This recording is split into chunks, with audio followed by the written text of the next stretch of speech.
Урматтуу мекендештер, эмне үчүн биз уйдун сүтүн колдонгонго болбойт? Мурун уйдун сүтү менен эле өсүп келбедик беле? Эмне үчүн нанды колдонбойбуз? Биз бир нан менен эле, чай менен эле чоңойбодук беле? Эмне үчүн пахта майын колдонбойбуз? Мурун ошо пахта майын колдонуп жүрбөдүк беле деген суроолорго жооп. Демек, илгеркини азыркыга салыштырбагыла. Биринчиден, жер кыртышы өтө өзгөргөн. Себеби селитра дейби, башка дейби, өсүмдүктөрдүн жакшы өсүшү үчүн колдонулган химика жаттар менен жер кыртышы, жер энебиз батып калган. Демек, андан биз жакшы элементтерди алып, ошо жерге сиңген суунун ичиндеги таза сууну албайт.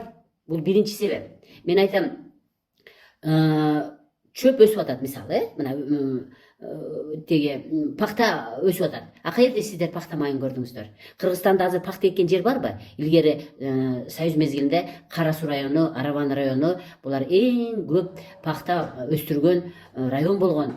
Кандай деген таза пахталарды фабрикага тапшырып, ошол жактан таза май алынган. Бирок илгери мынчалык селитралар, мынчалык химикат заттар кошулган эмес, өз пахта жакшы өссүн деп. Бул биринчи себеп экен, көрдүңүздөрбү?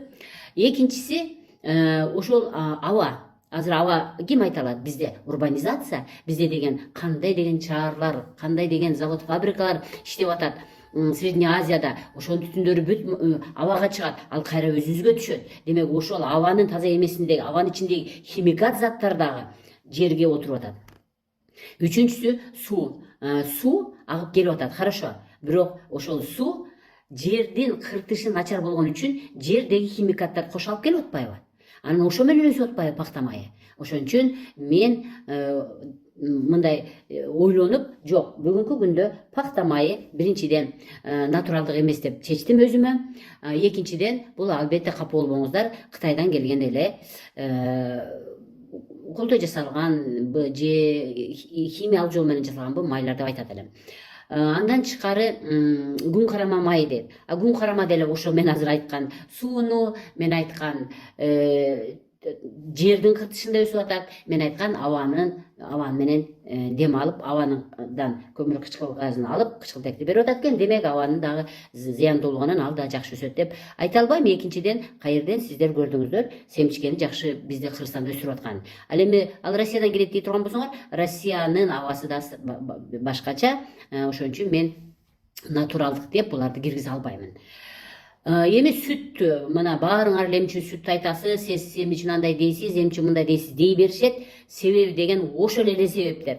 Ошол химикат суу менен ичкен мал, ошол химикаттар менен өскөн чөптү жейт, ошол химикат шаарда неме айыл тиги абанын бузулгандагы аба менен дем алган жаныбар. Демек, мен эч качан айта албаймын, уйлар мурункудай таза сүт берет деп айта албаймын. Экинчи себеби, бул медицинада тастыкталган. Урматтуу мекендештер, урматтуу медиктер же биологдор, химиктер, ушуну бир изилдеп силер өзүңөргө дагы жыйынтык чыгарып алгыла. Сүттүн ичинде белок болот да. Белок болот, углевод болот, жир болот, витаминдер болот. Мына ошол белоктун бизге бардык эле сиңе бербейт да. Биз баары эле сиңе баарын эле жей бербейт белек. Ошол уйдун сүтүндө бизге сиңбеген казеин деген белок бар. Мына ошол мунун А1 деген түрү бар, жана А2 деген түрү бар. А2 түрү өтө майда молекула болгон үчүн ал бизге оңой сиңет экен. Ал кимде бар? Ал только эчкиде бар экен. Калганында жок экен. Урматтуу мекендештер, дагы кошумчалай турган нерсе бул буудай. Эмне үчүн биз ошол унду эмне үчүн жебейбиз деп. Дагы да болсо өзүңүздөргө чечим кылыңыздар. Буудай биринчиден биздин Кыргызстанда өспөйт. Экинчиден, ал Казакстандан келеби, Казакстан уну келеби, бизде өссө да аз эле өлчөмдө өсөт. Россиядан келеби. Демек, жогоруда мен айткандай, химикат жердин, химикат сууда өсүп атат, аба начар жерде өскөн буудайдын немеси ошол бизге зыяндуу экен. Эми бул биринчиси экен. Экинчиси, буудайда глютен деген зат бар.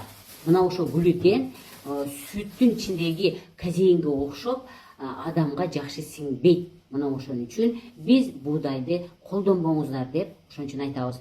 А башка мисалы горох болобу, чечевица болобу, күрүч болобу, гречка болобу, башка да болобу, аларда бул белоктор болбогон үчүн алар оңой сиңет экен дагы. Ал эми казеин, глютени бар, заты бар буудайдын сиңиши кыйын болгон үчүн ошон үчүн биз мурунку буудайдын айырмасы менен азыркы буудайдын айырмасы бар экен. Муну деген ушул айыл чарба адистери айтышкан. Мисалы азыр уйду сүттү көбүрөөк берсин деп ар түрдүү аргындаштырып ар түрдүү уйлар чыгарып атышпайбы? Анан кийин гормонду берип атышпайбы? Мына дагы гормон да эстен чыгып кетти. Демек койлорго, уйларга гормон берип багып атышпайбы? Мына ошол гормон дагы сизге кирип, сиздин ден соолугуңузга зыян кылып атат. Мына кошумчалап кеткен нерсе эми баягы адамбыз анча мынча нерселер эстен чыгып калат экен. Демек пах, пшеница, буудайдын дагы ошо жогорудагы айткан себептердин айынан ичкени болуп кеткен. Ал эми кой менен уйларды буларды гормон менен бакканча. Эми караңыздар, жаныбарлардын ичинен эчки эч качан оорубайт. Ошон үчүн эчкиге гормон сайылбайт. Кой ооруп калат, уй ооруп калат, башка ооруп калат, башка ооруп калат. Эчки өтө сейрек ооруган үчүн эчкиге гормон сайышпайт. Демек, урматтуу мекендештер, Кыргызстанда ак эчкини өстүргөнгө, ак эчкини үйдө байлап, ошол ак эчкинин сүтүн колдонгонго аракет кылыңыздар. Дагы да болсо мен силерге чың ден соолук каалайм.